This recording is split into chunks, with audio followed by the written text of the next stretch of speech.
Oi, oi, tudo bem, pessoal? Quem tá por aí? Hoje nós vamos ter uma live histórica. Eu nem tô acreditando que eu consegui uma live com a doutora Silvia Friedman, que é assim, nem sei o que dizer sobre ela, vamos deixar ela falar um pouquinho sobre ela, mas sei que quando eu tava na faculdade a gente seguia a linha dela, lia os livros dela, estudava o que ela falava, enfim. Então, assim, pra mim era um ídolo, assim. Então vai ser realmente uma honra estar falando com ela aqui hoje. Tô aguardando ela entrar. O assunto de hoje é gagueira, tá? Não é live pop-up. Vamos ter uma convidada especial, que é a doutora Silvia. Aqui, ela já tá aqui. Para falar para vocês. Então, sintam-se honrados, pessoal, viu? Deixa eu solicitar aqui. Entrou. Oi, doutora Silvia, tudo bem? Oi, tudo bem? Me escuta bem? Escuto bem. Queria te agradecer muito por estar aqui nessa tarde conversando com a gente.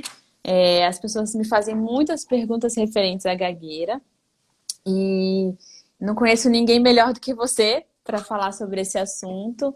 Li seus livros, estudei muito é, as suas publicações durante a faculdade, enfim.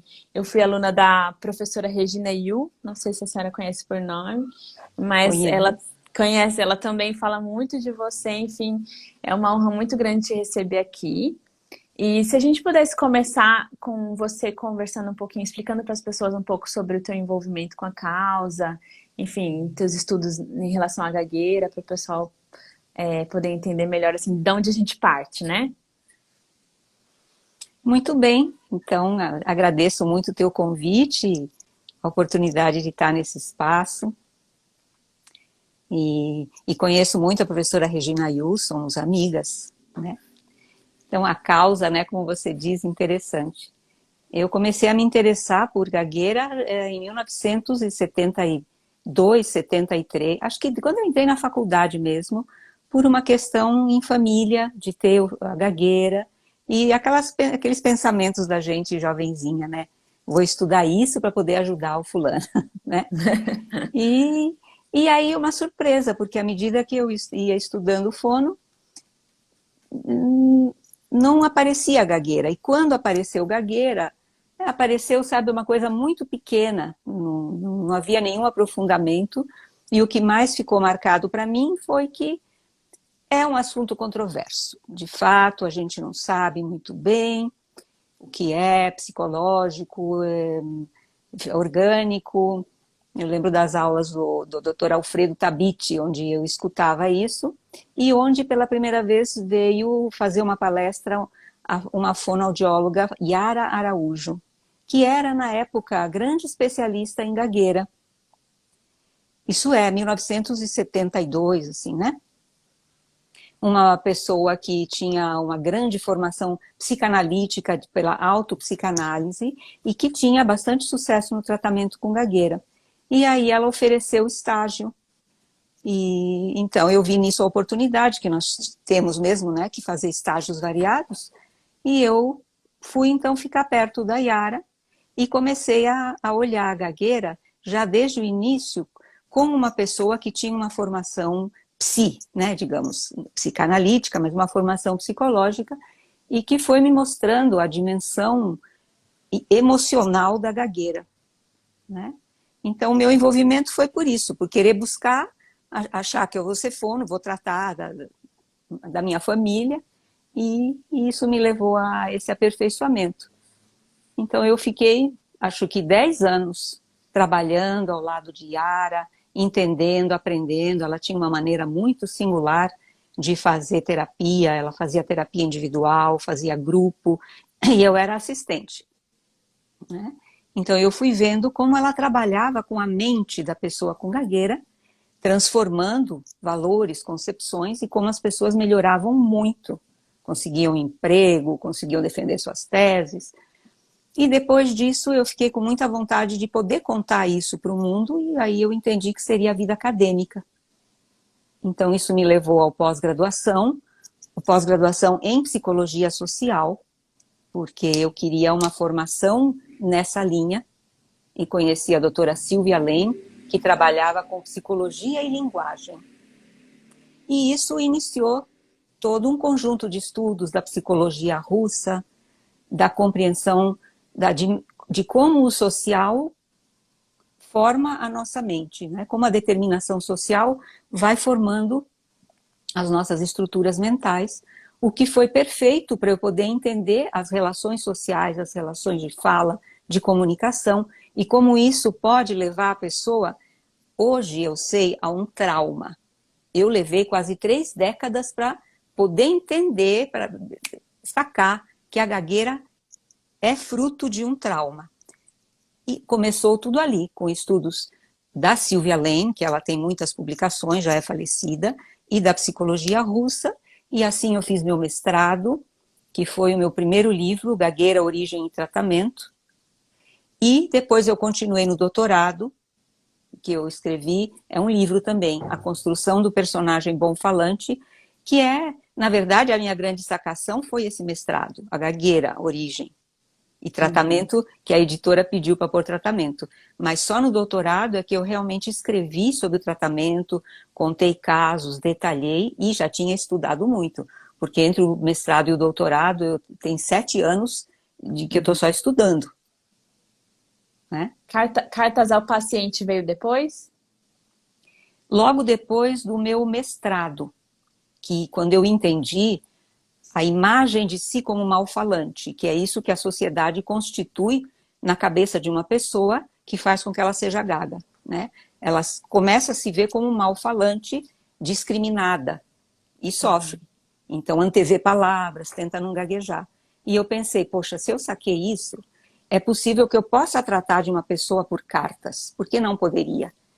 Isso ocorreu porque um rapaz, não sei, de Curitiba, de algum lugar, me escreveu pedindo ajuda. E não tinha, naquela época não tinha internet, né? Cartas. E eu disse para ele que eu topava tratá-lo por cartas, que seria para mim um experimento, desde que ele me concedesse que essas cartas, se tivessem sucesso, se chegássemos a algum ponto, fossem publicadas. E ele me respondeu que está de acordo, que ele topa fazer a publicação e começamos a trocar essas cartas. Quer dizer, então o mestrado me levou a esse experimento, assim, e que foi muito legal, porque Cartas com um Paciente é um livro que qualquer um pode ter, é só entrar no meu site e baixar, download, né?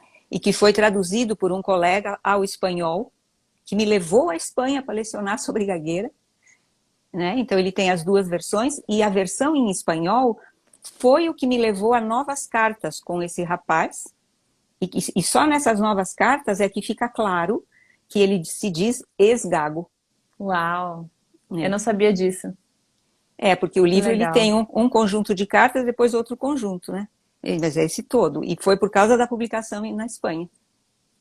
Que legal.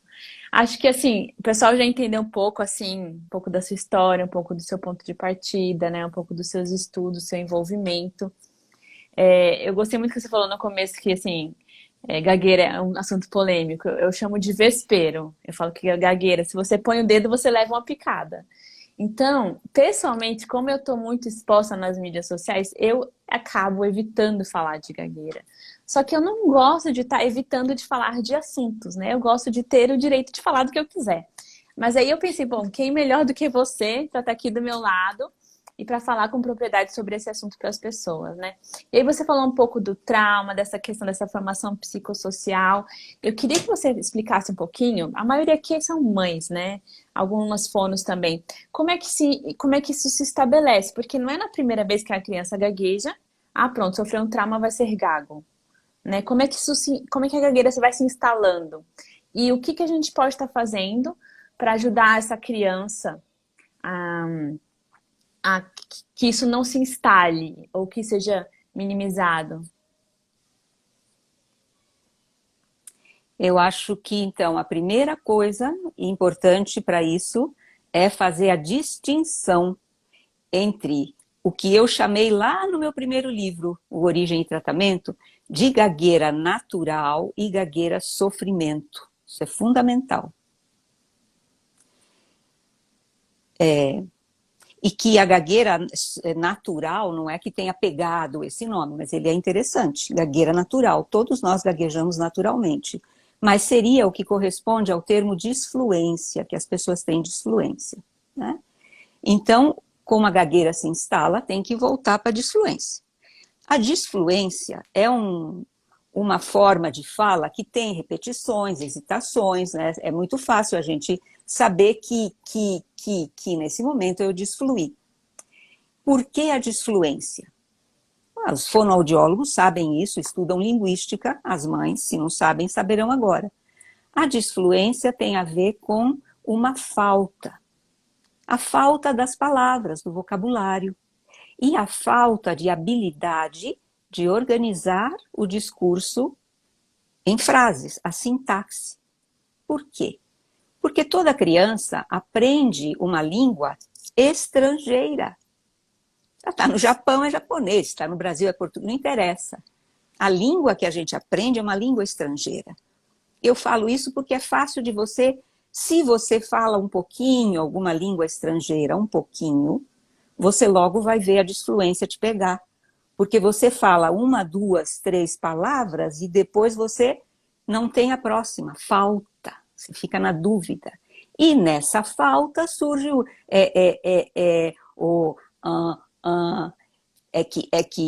coisas assim, ou mesmo a repetição da última palavra.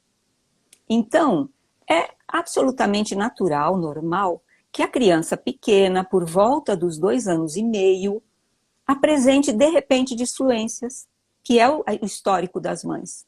Ele não tinha nada, ele falava tudo certinho. É que antes dessa época, 2 anos e meio, a criança reproduz o que ela tem do meio ambiente. Vamos comer, vamos comer, vamos comer. Quer brincar, quer brincar, quer brincar. Ela repete aquilo. Mas em algum momento o cérebro como que dá um salto.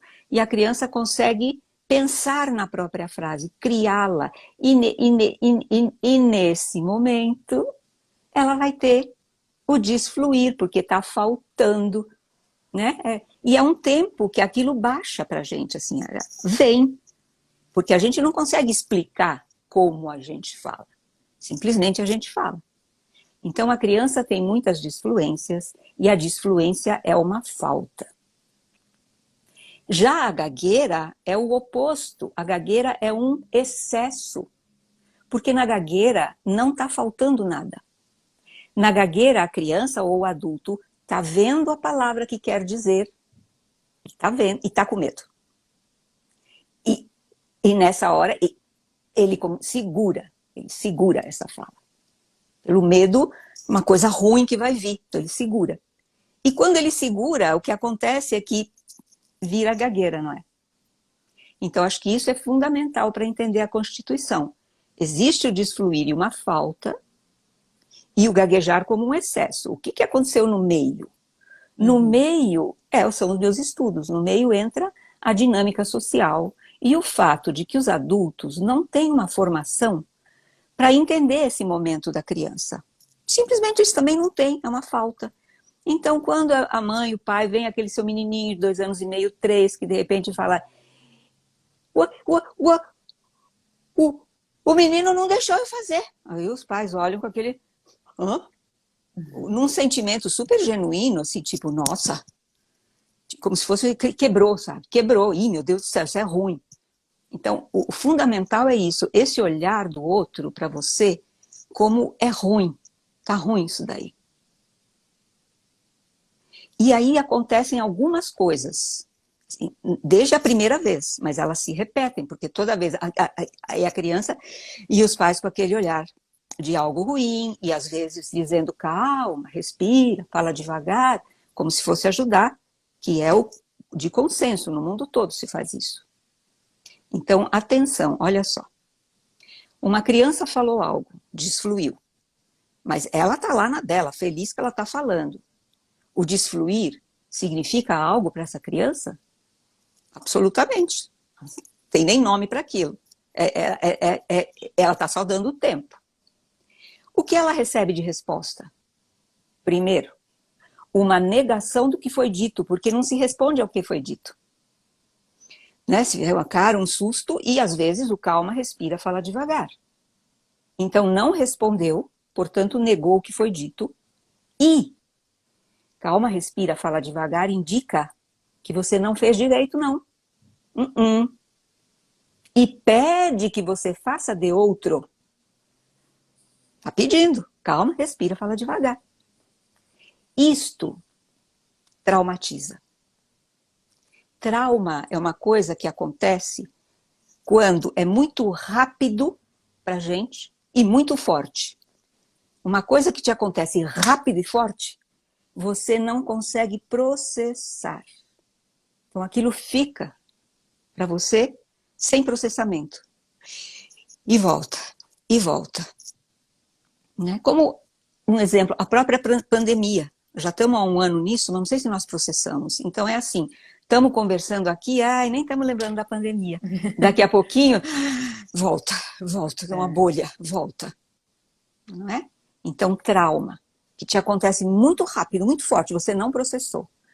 A criança está lá feliz falando, calma, respira, fala devagar. Aquela cara, o quê? Ela não tem como processar aquilo. Ela não tem informação para fazer nada com aquilo. E é assim que começa essa constituição de uma imagem negativa, estigmatizada de falante. No olho do outro, na reação do outro.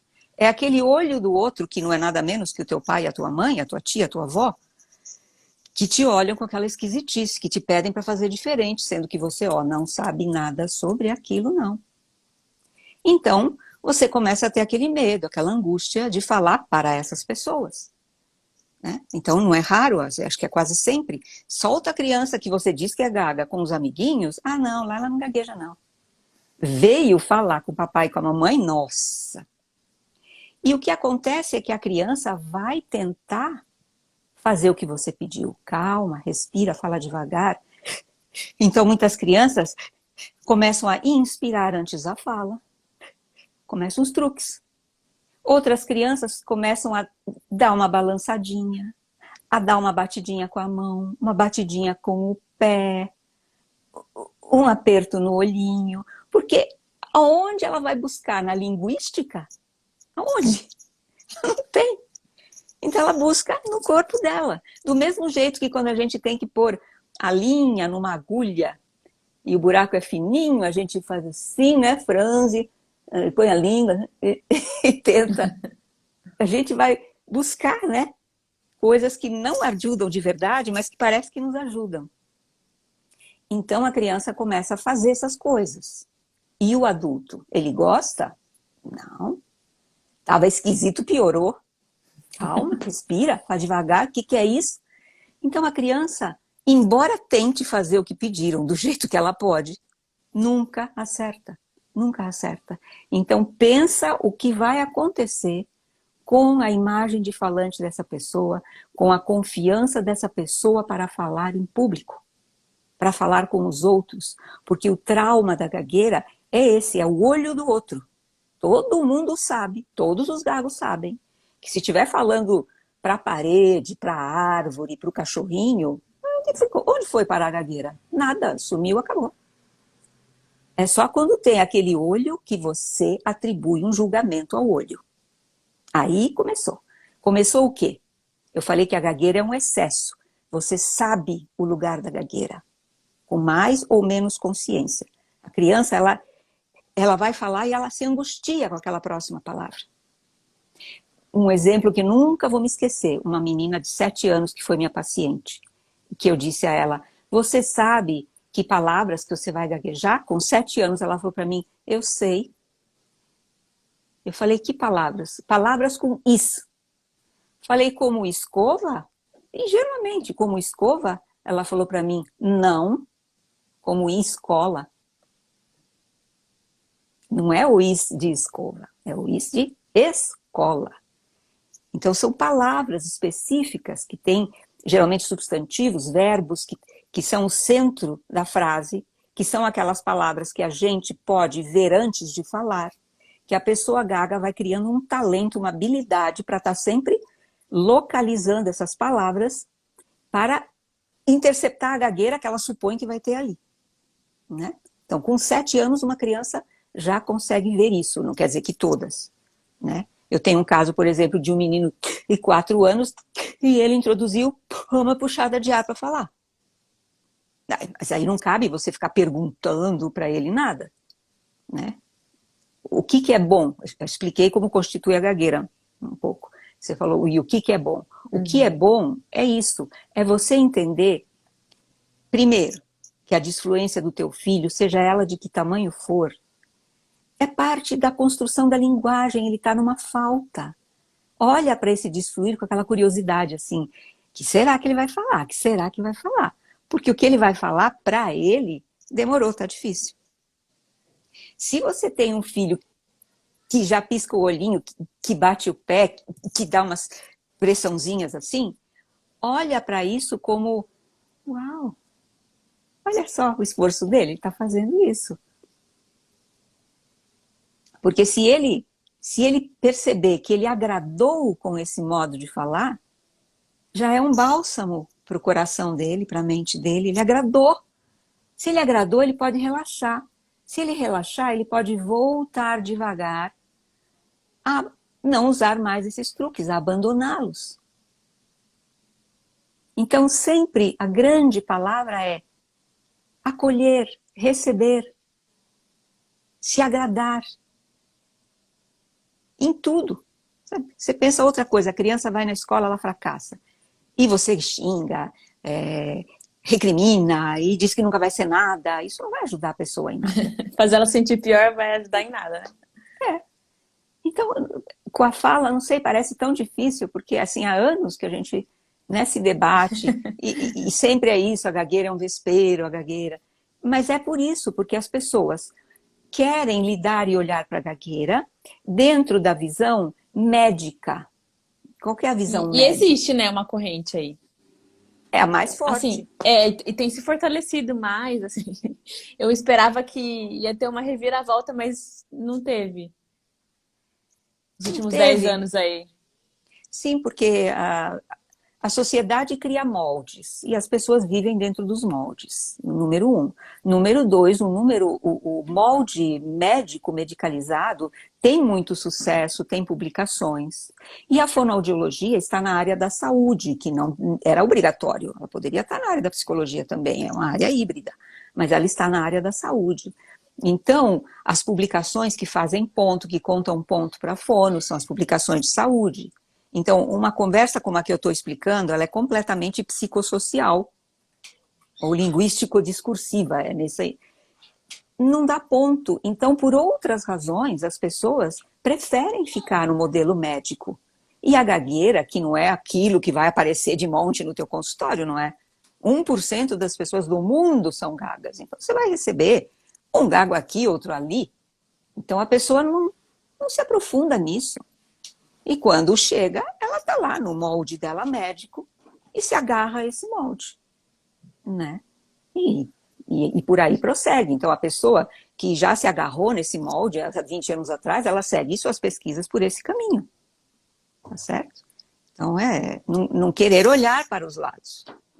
Porque as próprias pessoas gagas são as que, principalmente, fortalecem você no modelo psicossocial, porque ele faz muito mais sentido. Né? Quantas e quantas vezes aqui na minha sala o paciente começa a chorar, tanto os homens como mulheres, por dizer, meu Deus, alguém entendeu o que eu estou passando. Alguém não está querendo que eu controle a minha gagueira, que eu suavize os meus gestos.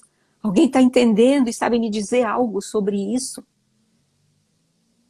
Né? Porque o principal trabalho com a pessoa gaga adulta já é isso de que ela tem esse mecanismo de previsão super desenvolvido. E reforçado, né? Porque daí isso vira um modus operandi dela, ela opera assim. Isso, é difícil fazer o shift, né?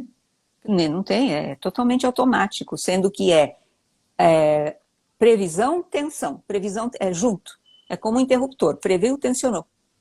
Então, qual que é o caminho que eu sigo? Previu, tensionou, não tem jeito de sair disso, não. Não tem. Aprender a relaxar nessa tensão. Quer dizer, faz sentido suavizar, é que para suavizar tem um longuíssimo caminho a percorrer. que passa pela autoimagem, pelos preconceitos sociais, pela capacidade de dizer sim, eu sou o gago. Porque o gago é uma pessoa discriminada, desde a infância ele está discriminado. Os adultos têm esse olhar que eu falei antes. Meu Deus, o que é isso? Uma ideia discriminatória. O adulto compreende muito melhor uma gagueira de um outro adulto, que ele entende como um nervosismo, uma hora que ele está pensando, do que uma gagueira de uma disfluência, desculpe, gagueira natural de uma criança, que vê como se, ai, tá quebrado, meu Deus, que vai ser do meu filho. A gente devia subir uma hashtag agora, vamos normalizar a disfluência. Né? Porque se a gente normalizar a disfluência, a gente minimiza a gagueira, porque a gente vai evitar esse sofrimento, né? Se a gente começar a enxergar a disfluência como parte do processo, que é o que ela é, né? É o que ela é. Mas que o mundo das famílias não chegaram nessa notícia. É uma coisa assim que existe naturalmente pessoas que enxergam na disfluência a característica da fala infantil. E outro tanto que simplesmente não vê isso. E não tem culpa de não ver. É a visão de mundo que a pessoa tem. E essa visão medicalizada é muito difundida. Tudo hoje em dia é passível de ser tratado por algum medicamento, né? Ansiedade, não pode ter ansiedade. Vamos tomar um ansiolítico. Só para dar um pequeno exemplo. Então, né, vamos procurar algo que tire a gagueira.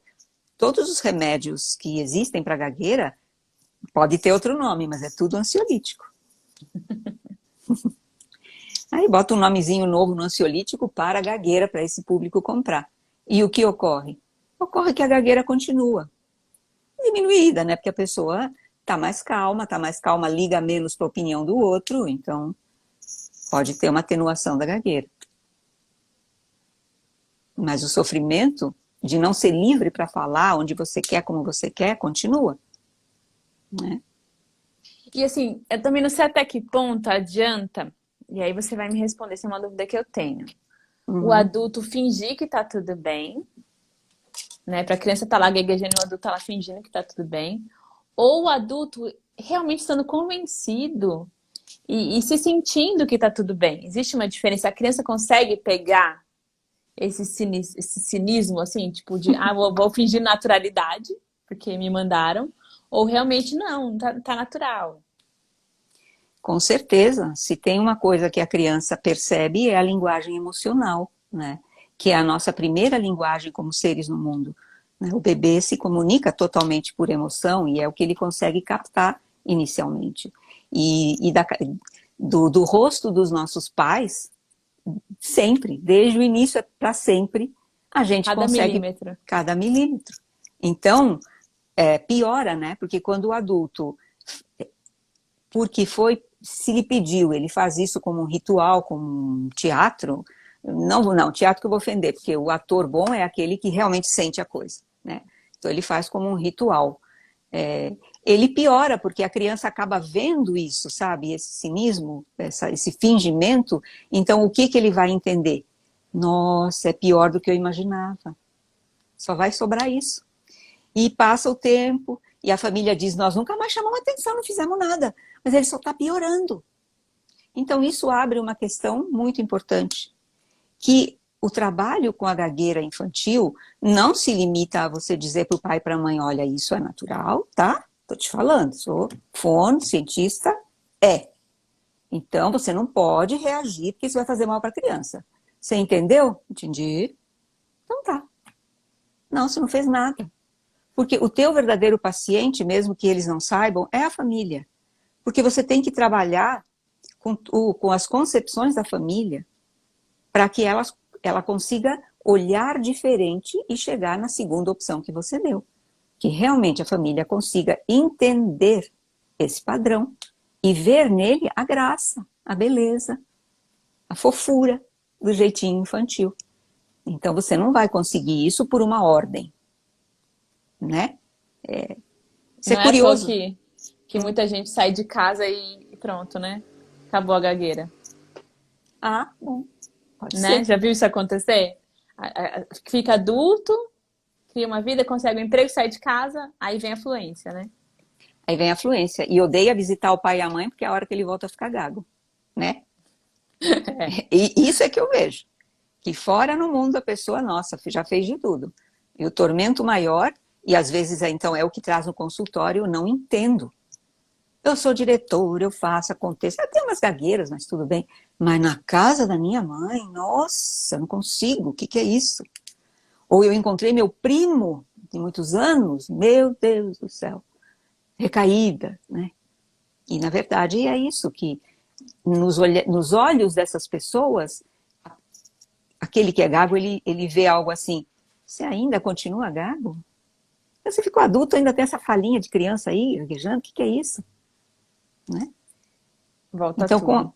volta tudo. E com os outros que não fizeram parte desse histórico, ele consegue ter confiança na sua fala e falar. Né? Falar, se soltar. Então, quando a criança é pequenininha, assim, qual que seria a recomendação aí? Quando que a gente... Porque assim, a gente tá aqui, tá todo mundo aqui, o pessoal tá adorando, tá maravilhoso, tá todo mundo aqui absorvendo isso, né? Deixando isso florescer na mente, né? E no coração. Mas quando a família deve buscar ajuda? É quando a criança tá gaguejando demais ou quando os pais estão se sentindo angustiados demais com isso? É a sua segunda opção. Né? O foco não está na criança. Naquele momento que um pai, uma mãe, uma avó, mas essa menina, esse menino está gaguejando. E será? Então, quando uma família acha que a sua criança está gaguejando, que isso está errado, que isso não deve ser assim, é a hora de procurar um profissional especializado, porque na nossa realidade, vamos ser honestos, né? A grande maioria dos fonoaudiólogos, que nem as publicações sobre gagueira eu acho que leem, porque, olha, tem fonoaudiólogo que recomenda calma, respira, fala devagar. Tem, de monte. Eu recebo isso. Então, é importante momentos como esse para que as famílias saibam que precisa procurar um fonoaudiólogo especializado, né? E que não são muitos mesmo, mas é o que tem que procurar. Né? E como que uma família pode proteger uma criança, assim? Porque às vezes no ambiente familiar tá tudo bem, a família até aceita bem. Mas aí quando tá em outros ambientes, vamos supor, o escolar, ou então quando tá com a família extensa, e aí os outros vêm com esse olhar sobre a criança, e aí eu digo isso mais como mãe até do que como fono, a vontade é trucidar, né? Tipo, é vontade de pôr numa bolha, proteger, né? Rebater, falar, mas peraí, ele tá gaguejando, né? E assim, você fica meio, e agora? O que eu faço, né? Um beco. Olha, tudo isso tem a ver com tudo que diz respeito a preconceitos, sempre. Então, é no espaço do preconceito e como as pessoas que são alvo de preconceito, como elas respondem, que a gente vai encontrar as respostas à gagueira. Eu tenho uma, que até já falei numa outra live, que eu acho que é muito fácil, sabe? Que é mostrar para uma mãe que, vamos dizer que você segue uma religião e você colocou teu filho numa escola que não segue a sua religião. E teu filho vem para casa chorando porque ele vai te dizer que os amiguinhos disseram que a religião dele é do demônio, ou que, sei lá, qualquer coisa assim, né? E nessa hora é incrível como as pessoas sabem imediatamente o que elas têm que fazer. É ou não é? Você já está montando na tua cabeça. Você sabe que você não vai aceitar que alguém fale para o teu filho que a religião de vocês, da família, é uma religião de demônio, é uma religião que mata crianças. Eu sou de origem judaica, eu já ouvi muito isso. Não, porque os judeus matam crianças para pegar o sangue. Você pensa? Eu ouvi isso na minha vida. Então, eu tenho uma clareza, meus pais me passaram essa clareza de que não aceite isso. Isso é mentira. Você está sendo discriminada. Estão jogando em cima de você coisas erradas. Então, é uma força, uma dignidade de entender, eu tenho o meu direito ao mundo, ao espaço no mundo, às minhas crenças, não é? Então, é exatamente igual. Alguém na escola pode tirar sarro do meu filho porque ele usava pulseirinha, isso eu passei, usava pulseirinha, os meninos perguntaram para ele se ele era bicha, uma coisa assim, perguntaram para ele. E ele veio para casa todo espantado com isso, não é? Então, o que que eu fiz? Eu expliquei para ele a que se refere, e isso ele tinha só 4 anos, mas eu encontrei Nossa. palavras para explicar a que se refere essa palavra, que se refere a uma possibilidade, a uma qualidade do humano, quando o masculino se feminiliza, ou o feminino pode ser mais masculino, e a criança, ele ouviu isso com muita tranquilidade, né? Então, eles estão te recriminando. E se você usar pulseirinha, então você seria um menino com tendência a ser menina. Ele falou, mas eu não sou isso. Eu falei, tá bom, filho, então, você não é, ou você escolhe. Você pode tirar a pulseira para não te incomodar e você pode ficar com a pulseira, como você quiser. E o que que ele escolheu? Ele ficou com a pulseira. Ficou, ele entendeu. E tendo entendido, então ele não ia mais sofrer com essa palavrinha que ele já sabia o que queria dizer e já entendeu que era A carapuça não serviu. e era uma visão errada dos meninos, que estavam discriminando, porque eles também aprenderam. Você vê como crianças tão pequenas, dentro de casa, já estão discriminando um gay, né? Uma pessoa que tem uma outra vocação. Enfim, não sei, eu nessa pandemia aprendi muito sobre esse território, né? E sobre que entre ser homem e mulher há muitas e muitas variações. Então, pode parecer exagero, mas para mim não é. A questão da gagueira... E se fosse também, né, assim, essas pessoas usam, né, eu lembro uma vez que o meu filho mais novo veio para casa chorando, revoltado, chegou da escola, ele morava nos Estados Unidos, então ele estava no ônibus amarelo, né, ele desceu do ônibus chorando, bravo, eu falei, o que aconteceu? Um menino disse que você era tão gorda que você não conseguia entrar no ônibus. Ele falou assim, sua mãe é tão gorda que ela não consegue nem entrar no ônibus. Aí eu falei, mas filho, por que você tá tão revoltado? Porque, mamãe, ele falou isso de você. Aí eu falei assim, mas filho, eu sou gorda? Ele falou, não. E se eu fosse, teria algum problema? Não. E se esse menino tem alguma coisa a ver com a nossa vida? Não. Eu falei, então você não precisa se ofender por minha causa, né? Eu acho que tem a questão da ofensa, mas tem a questão também desse dever de se ofender, né? E do lado da mãe, tem esse dever de proteger. Então, se é uma coisa que não é uma ameaça, eu não preciso proteger a minha criança. Mas aí, se eu me sentir ameaçada, eu vou e protejo. Então, a minha dúvida é mais assim, do tipo, digo pra ele, pra criança que tá gaguejando, que não importa a opinião dos outros e tento fortalecer ele internamente, ou eu digo pros outros que isso é uma espécie de preconceito, é um tipo de um capacitismo, enfim, é um preconceito, né? E que não se faz, que isso é errado. Eu Sabe? acredito Ou os que dois, né? os dois. Para a criança que foi chamada, você é gago, você disse sim, você gaguejou. Você tem gagueira, que isso também é uma questão, né? Não é só semântica. Você é gago, você é falante. Você tem gagueira. Todo mundo tem gagueira. Uns têm mais, outros têm menos. Não é proibido ter gagueira. Então, para o meu filho, eu vou abrir o espaço para poder ter gagueira, né?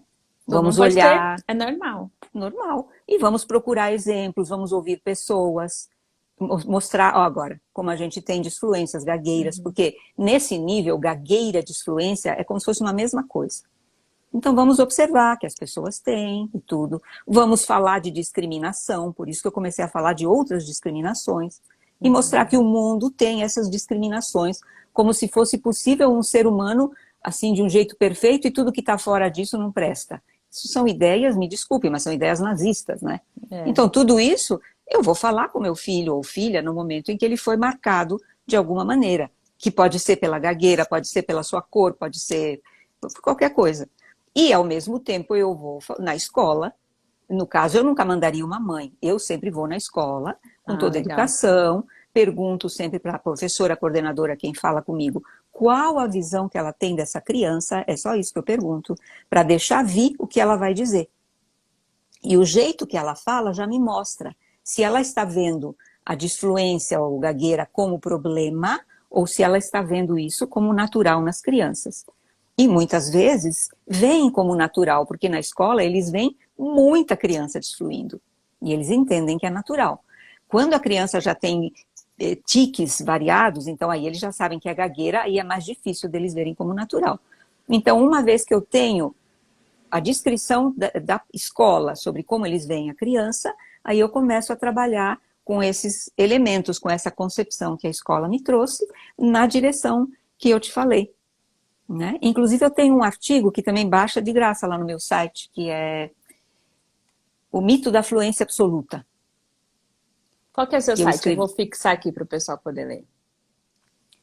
É Gagueira e Subjetividade.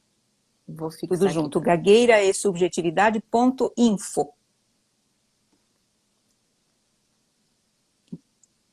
E lá tem muitos textos, gagueira e subjetividade.info. Coloquei aqui, eu vou fixar. Então lá tem assim muitos links internos e acho que em textos. Tem textos sobre criança, sobre tratamento, sobre subjetividade. E nos textos sobre criança tem vários artigos sobre a fala infantil. Um deles é esse, O Mito da Fluência Absoluta, que está na revista Pátio, uma revista pedagógica, e que é uma explicação, a própria revista me ajudou a deixar numa linguagem bem popular isso que nós estamos falando, assim. Entender que a disfluência infantil é parte de um processo, que discriminar vai criar problema, e tem, assim, um elenco de atitudes boas para se ter com a criança. Então, é uma ferramenta que você pode, depois de uma reunião, deixar com a escola. Assim como também no site tem o link campanhas. E cada campanha, pelo Dia Internacional de Atenção à Gagueira, é um pequeno texto, é uma página, explicativo, bem pensado, muita gente pensando sobre esses aspectos todos. Por exemplo, explicando a gagueira e o trauma. Explicando que gaguejar é tentar não gaguejar. Que a pessoa gagueja porque tenta não gaguejar, né? Como reagir com a criança, porque é importante na gagueira, no tratamento, dar-se tempo para gaguejar. É uma coisa profundamente importante de desenvolver. Dar-se o tempo, que seja criança, que seja adulto, né? Sim, pode gaguejar, vamos gaguejar de propósito, é uma brincadeira excelente para que a criança assuma o lugar de dona da gagueira e não vítima, e faça a gagueira longa e uma gagueira curta e possa brincar com essa motricidade oral, né? Que é uma questão também, né? Que os fonos pegam criança com gagueira e começam a trabalhar a motricidade oral. Movimento de língua, movimento de lábio. Não tem nada a ver isso, nada a ver. Controla mais, aí piora. E consagra para a criança essa deficiência que ela não tem, pois ela faz os exercícios. Mas não é que não tenha, existe um trabalho de motricidade que é um trabalho proprioceptivo, da pessoa perceber o que é esse momento de gagueira. Ele não é essa assombração, meus pacientes que dizem isso, é uma assombração. A pessoa tem que entrar no seu próprio corpo e perceber, por exemplo, esse momento. Como é lábio com lábio junto e o ar lá atrás, que você mesmo, com seus lábios, não deixa sair. Não que eu vou te culpar por isso, ou dizer, tá vendo, solta aí, para de gaguejar. Não, isso não serve. É apenas aprender, não é se deixar ficar nesse tempo até ver como isso sai.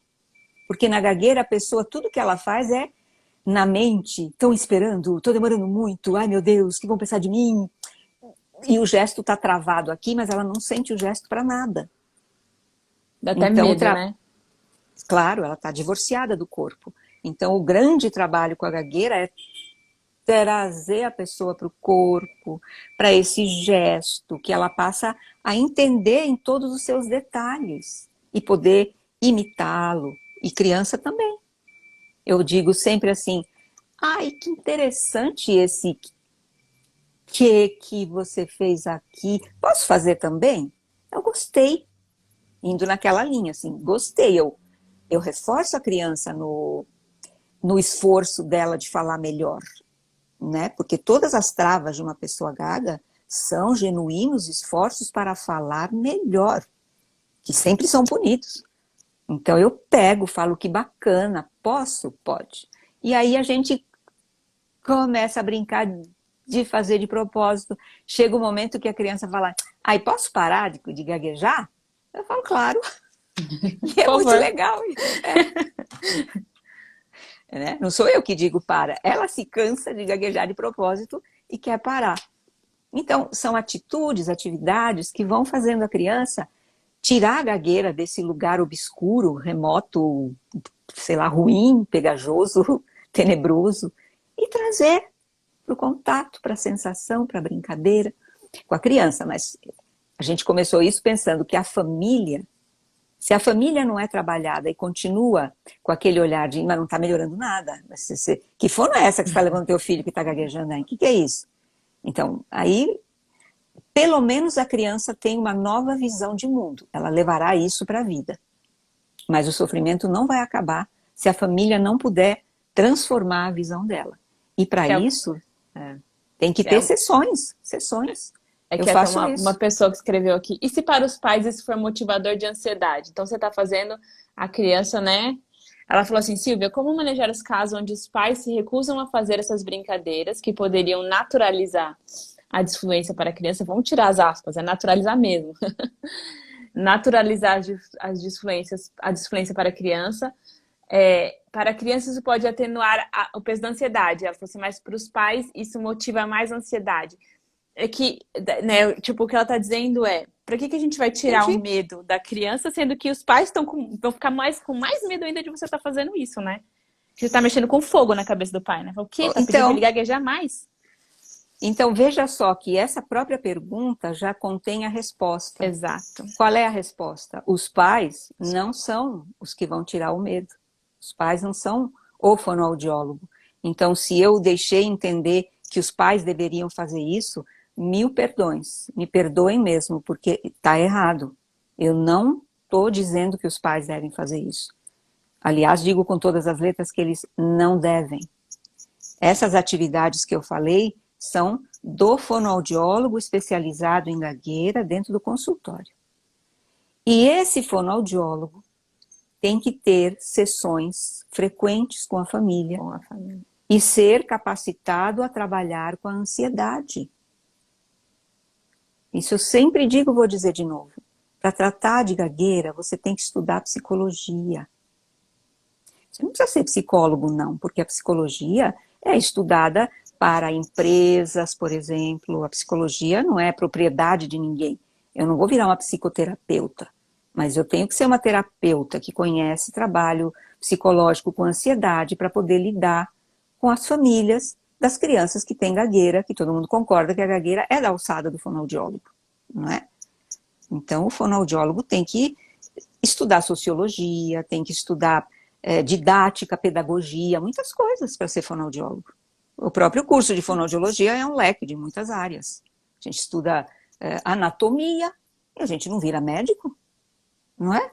Tem fonoaudiólogo que é um absurdo que ele conhece de anatomia, meu Deus, ele não virou médico. Então, para você trabalhar com gagueira, você tem que ter um fonoaudiólogo que é um absurdo do que você conhece de psicologia, senão não rola. Então, você tem que saber como fazer. Eu, por exemplo, marco sessões quinzenais. Eu falo, então, trabalhamos a questão da ansiedade, dos moldes que eles têm, da antecipação que o pai e mãe fazem do que vai ser do meu filho na vida adulta, tudo isso, voltando à própria vida deles. Como eram os pais deles, que expectativas eles tiveram, como eles lidaram com as expectativas dos pais. Então vão saindo histórias. E esse pai e essa mãe voltam para a sua infância, para se lembrar como foi para eles, para que a partir dali possam entender o que eles estão fazendo com o filho, reproduzindo modelos que eles também não gostaram, eles fizeram sofrer. Então eles vão encontrando, com a tua ajuda, um caminho para se modificar. E se a criança também faz sessões de terapia, é o fonoaudiólogo que vai fazer essas brincadeiras. Os pais têm que se liberar da angústia e conseguir ter um novo olhar. Só isso. Um pai e uma mãe que têm um novo olhar poderão até, por conta própria, livremente, até fazer uma brincadeira no momento, que seja uma brincadeira pertinente. Mas se, do jeito que você me falou, né, essa imagem que você fez, isso seria péssimo. Isso não ia dar certo nunca.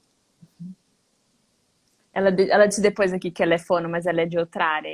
Mas ela agradeceu as explicações. Então eu acho que, gente, vocês têm dúvidas? Porque assim, eu tô assim, na verdade, muito satisfeita com tudo que eu tô ouvindo, muito que nem o pessoal falou assim, tô com o coração quentinho, né? A gente ouve isso, a gente, né, poder, a gente que tá sempre em contato com o outro, né, poder tocar o outro, né, na sua humanidade, né, no seu pertencimento, no social, no emocional, é muito bom. As mães costumam ter bastante dúvidas assim. E, em geral, eu pessoalmente não trabalho com gagueira. Mas aqui tem uma pediatra que perguntou assim: então, como pediatra, vou encaminhar a criança com gagueira, mas quando há sofrimento dos pais, é só aí? Acho. Não. Se você, pediatra, achou que tem gagueira, já veja que talvez você não tenha a concepção completa. Ela tem gagueira ou tem disfluência? Uhum. Então, em princípio, você não faz nada. Você vê se os pais estão se queixando. Entendeu? Porque se você achar que a criança é gaga, o melhor que você faz é não fazer nada. Para não criar o problema para o outro. Né? Você pode, quando muito, dizer, e com a fala, tá tudo bem? Os pais vão dizer, sim, tá tudo bem, então, por favor. Né? Tá tudo certo. Agora, se os pais chegam para o pediatra e dizem, então, e tá gaguejando e tal, logicamente manda para fono, né? Mas daí, novamente, não é qualquer fono, né, Silvia? Não é qualquer fono. E tem uma pergunta aqui, ó, da Ana Paula, como Uhum. lidar com o emocional da minha filha, uma vez que ela gagueja bastante na fase escolar? E você vê que curioso, sempre se pensa só na criança, né? Como lidar com o emocional da minha filha? A primeira coisa que eu ia querer saber, Ana Paula, é como está o teu emocional. Como você está lidando com essa gagueira. Porque o jeito que você está lidando com a gagueira vai ajudar ou não a tua filha a lidar com a gagueira que ela tem. E a tua filha nessa fase escolar tem gagueira ou tem disfluência? Então não é uma pergunta fácil de eu responder, né? Eu primeiro precisaria saber se ela tem gagueira ou disfluência, supondo que ela tenha gagueira. O que quer dizer que ela tem medo de falar, ela sofre, ela deve ter truques, né? Então, você não pode lidar com essa gagueira na fase escolar, você tem que procurar ajuda de um profissional especializado, né? Eu sou completamente incapaz de te dar uma resposta grande o suficiente para você dizer, ah, que bom que eu ouvi agora, Resolvida. né? Tudo que foi É. dito faz parte, mas você precisa ser ajudada por alguém competente, né? Para trabalhar com essa ansiedade tua e da tua filha e com a gagueira, se ela está constituída já em gagueira, em sofrimento, né? Por isso que é gagueira natural ou gagueira sofrimento? Uhum. Né? A pessoa que quando vai falar fica com medo da palavra medo e da próxima palavra, ela está sofrendo. Só as pessoas gagas têm isso, de ficar antevendo palavras e proibindo palavras. Isso é totalmente desconhecido do não gago, que não entende o que está acontecendo com o gago. Acha que é um defeito. Mas eu garanto, todo gago tem como característica central, fundamental, esse tipo de premonição. E é isso que gera a tensão dele e o medo dele. Então é E complicado. como que a gente encontra um fonoaudiólogo capacitado? Tem alguma dica, assim, tipo, onde buscar? E também ia perguntar sobre o tratamento online. Você tratou por cartas, acho que online não seria tanto um problema, né? Nossa, desde antes da pandemia que eu trato de gente online por todo o Brasil. Não é um problema, mas a gente tem alguns encontros quando não tinha pandemia, depois ia online, porque inclusive eu tenho um trabalho gratuito de gagueira, que acontece toda segunda-feira de manhã, já são 20 anos. Ele Uau. existe graças ao Cefac, que em 2010 criou uma coisa gratuita lá, que depois teve seu destino, mas a minha parte nunca se desfez. E eu atendia e atendo um grupo de gagos adultos, um grupo de 10 gagos, e eu de responsável e sempre duas fonos que eu acolho anualmente para fazer um aprimoramento de 1 ano junto comigo, vendo essas terapias. Então, claro, é pelo meu WhatsApp ou e-mail que a pessoa fica sabendo se tem vaga e lá tem atendimento também para crianças e adolescentes, justo com essas duas pessoas que estão em aprimoramento comigo, né? Mas desculpa, eu entrei nisso e contar do grupo e perdi a pergunta. Como que a gente encontra Ah, um fonoaudiólogo que tem essa expertise, né? então, essa é uma pergunta complexa assim para É. mim, porque Porque os fonoaudiólogos com expertise, eles pertencem a duas linhas. Eles pertencem à linha organicista, que é a linha da visão médica, não é? Que trabalham no controlar a gagueira. E tem a linha dos fonoaudiólogos que tem a formação psicossocial, biopsicossocial, que trabalham nessa dimensão da qual eu estou falando aqui. Então, você encontra os fonoaudiólogos da dimensão organicista via a Sociedade Brasileira de Fluência e o Abra Gagueira, que tem listas, né? E mesmo nessas listas, eles também têm o nome de fonoaudiólogos como eu, todo mundo que eles sabem que se especializaram em gagueira. Então, lá você pode encontrar. Existe o meu site, onde tem um pequeno conjunto de fonoaudiólogos que vem fazendo aprimoramento comigo e que continuaram, porque, na verdade, esse 1 ano de aprimoramento, você vê lá o que você aprendeu, mas isso não quer dizer que você já tem toda essa expertise. Eu estou aqui há 47 anos, né, estudando isso. E tem um conjunto lá no meu site de pessoas que estão há muitos anos. 6 anos, 7 anos, 10 anos, 15 anos. Está lá um conjunto desse tipo de profissionais, né? Tem uma conhecida fono que está nas redes sociais, a Marici Montenegro, que ela começou do mesmo lugar que eu, com a Yara Araújo. Ela tem uma visão bem dentro dessa linha. Ela está no Instagram, está no Facebook, a Marici, né? Então, como escreve Marici? Com C? Ou SS? Marici, acho que é com C e acho que é com Y. Mas se você puser Marici Montenegro, errado ou certo, o Google aparecer. sempre vai aparecer. Então tem a Marici. Eu vou fazer uma pergunta que talvez até seja um pouco ingênua, não sei. Estou tentando entender ainda. Então, se uma mãe observa que a criança começou a desfluir, e que a criança está bem, mas que ela está começando a ter, isso está trazendo alguma ansiedade para ela, e ela resolver, então eu vou procurar psicoterapia para mim, para tentar entender o que em mim está fazendo esses sentimentos virem à tona. Se eu sou perfeccionista, se eu estou preocupada com o futuro do meu filho, enfim, sei lá. Ajudaria? Ou é ingenuidade minha?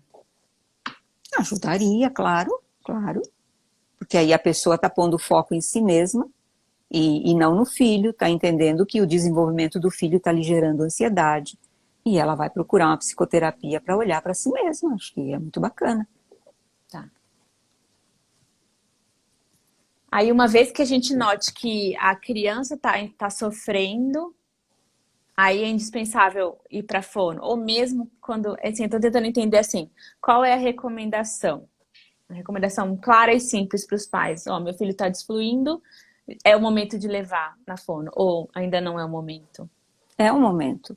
Quando os pais se preocupam com a desfluência da criança, eles têm que entender o que é a desfluência. Como qualquer coisa, você se preocupa com uma mancha que apareceu na pele do teu filho, então o que você vai ficar fazendo? Melhor você procurar e o médico poder dizer, ah, não, isso aí é da pele, não é nada. Tá certo? Então, se você olha para o teu filho e diz, está desfluente, está gago, seja o que for, não sei o que é, será que é problema? Ora, procura saber, acho que isso é uma regra geral. Sempre, sempre, sobretudo, procure saber. Porque não saber pode te dar um pequeno alívio por pouco tempo, mas as consequências podem ser muito ruins. Né? Pensa, sei lá, você está com caroço não sei onde, você fala, ai, não quero saber o que é isso. Não, eu só fico pensando assim, não sei, no sentido de que assim, se eu levo a criança na fono, né, aí eu vou falar, filho, você vai ter que dar uma explicação para a criança. A gente vai lá naquela moça, aí vem todas as perguntas, e a criança ouve a mãe referindo, ah, ele tá gaguejando, ah, meu tio é gago. E a criança ouvindo isso não vai alimentar os fantasmas? Vai alimentar os fantasmas, lógico, se a coisa parar por aí, não é? Porque ele vai com a mãe, aí o menininho de 4 anos está no consultório, e a mãe fala, meu filho está gaguejando e tal. Eu prefiro que ela fale abertamente, porque senão fica aquela coisa velada, e a criança começa a ver que existe algo velado e um segredo, e nessa hora a criança começa a fantasiar, e só Deus sabe qual a fantasia. Então, segredos, tem até livros de psicologia sobre o perigo dos segredos. Segredos abrem espaços horríveis de fantasia, né? Então a criança ouve, a mãe, meu filho tá gago, sei o que, sei o que. Aí a criança começa a ouvir o fono respondendo, sim, a gagueira é isso, e a fase natural, e a criança está pensando, então quando a gente está pensando, a gente desflui mesmo, gagueja, a língua estrangeira, ouve todo esse blá blá blá. E olha, eu tenho tantas histórias bonitas, sabe, que a criança entra toda cabrunhando, e a mãe começa a falar disso, a mãe me perguntou, leva a criança? Pode levar? Eu falei, pode, traz, né? E aí começa essa coisa na terapia, aí eu vou falando, eu vou falando, eu vou falando, dali a pouco a criança está toda sorridente, e dali a Já pouco tá? ela está me trazendo um brinquedo, quer brincar comigo, ela saca, ela percebe que eu estou dizendo para o pai e para a mãe, calma gente, olha, isso é normal, está tudo certo, isso é tão bonitinho, eu queria gravar para poder guardar, porque isso é nessa fase, depois não é mais. Então a criança, do mesmo jeito que ela capta aquele lado, ela capta esse. Outro dia mesmo, online, eu estava com uma mãe assim, com o filhinho dela, 5 anos, e ela me falando que e agora ele está batendo o pé, agora ele isso, agora ele aquilo. E ele tinha falado comigo antes. Primeira coisa, ele entrou assim na tela, não sei se vocês veem, ele olhou lá atrás e falou, uma Mona Lisa, 5 anos. Olha, que Mona Lisa, espertinho. olha que sensível a criança. É. Tá bom, conversei com ele, vi os jeitinhos, tudo beleza. Aí depois eu falei, posso conversar um pouco com a mamãe? Ele falou, ai mãe, quanto tempo? Nossa, o que vai ser isso? E a mãe olhou para mim e falei, vai ser 1 hora. Ponteiro daqui a só 1 hora, tá? Tem um joguinho, tá? Aí ele foi feliz, pegou lá o tablet dele. E eu tô lá explicando, e tô explicando para a mãe isso que eu expliquei aqui, que esses jeitinhos que ela vê que ele faz são as tentativas honestas e genuínas dele fazer o que ela pediu, desde os 2 anos e meio, dele falar melhor. Então, poxa, vamos reconhecer, vamos apreciar, vamos dar o feedback positivo. Tá, passado um tempo, ele veio correndo assim para frente, a gente estava usando o Skype, ele procurou lá o coraçãozinho e, e falou, você é uma fofa. Né? A criança percebe. Ele entra ressabiado, o que vai ser de mim? Ele vai ouvindo, ele vê que não tem nada. De mim, ele não tem nada a temer. Né? Pelo contrário, né? E é o que eu falo para Isso. os pais, traga o seu filho. Ele vai perceber que ele não tem nada a temer. Muito obrigada. Essa foi uma lição para mim, porque eu costumava, agora eu vou mudar, tá vendo? Vivendo e aprendendo. Falar para os pais assim, não, você tem que enxergar para além da gagueira, você tem que enxergar seu filho, você tem que enxergar o que ele está falando, você tem que dar o sentido para ele, você não pode negar o sentido para ele. Ele falou, você vai falar, não, você não falou, eu quero saber como você está falando, você não vai fazer isso. Então eu falava muito isso, mas isso meio que, talvez, desse a entender assim, tipo, faça de conta que você não está vendo a gagueira. E esse seria tapar a sujeira, né? Jogar toda a sujeira embaixo do tapete, vai resolver muita coisa, né? Mas é fundamental o que você falou. Calhou que não se falou disso, ainda bem que você resgatou. É exatamente isso. Tem uma fonoaudióloga argentina, Silvana Perfumo, que participa também dessa visão, e ela fala isso, que mostra para os pais que não é o aspecto verbal que eles têm que olhar, e sim a comunicação como um todo. Então, isso é super, super verdade. Porém, isso não quer dizer que eles têm que fazer de conta que não tem gagueira. Então, Uhum. para que eles realmente possam olhar a comunicação e não a parte formal da fala, eles precisam de uma ajuda terapêutica para poder desfazer um molde no qual eles estão presos. Porque é um molde. Uhum. E gaguejar é ruim. É ruim mesmo. Né? Então, são duas coisas. Que bom que você resgatou essa. Legal. Obrigada mesmo aí pela disponibilidade, pelo tempo, pelas palavras, pelo carinho, por tudo aí. Acho que foi bem produtivo, assim, as pessoas estão aqui, não se cansam de dar adjetivos aqui para a live, para agradecer você. Muito obrigada mesmo, doutora Silvia. Vou deixar salvo, todo mundo cruzar o dedinho aqui para ficar salvo, que às vezes dá um probleminha. Mas vai ficar salvo sim, para todo mundo poder assistir aí essa live histórica com a doutora Silvia Friedman. Muito obrigada mesmo. Muito obrigada também a você pela oportunidade e a todos que nos acompanharam aqui. Foi um prazer. Obrigadão. Um abraço. Um Tchau, abraço. tchau. Tchau.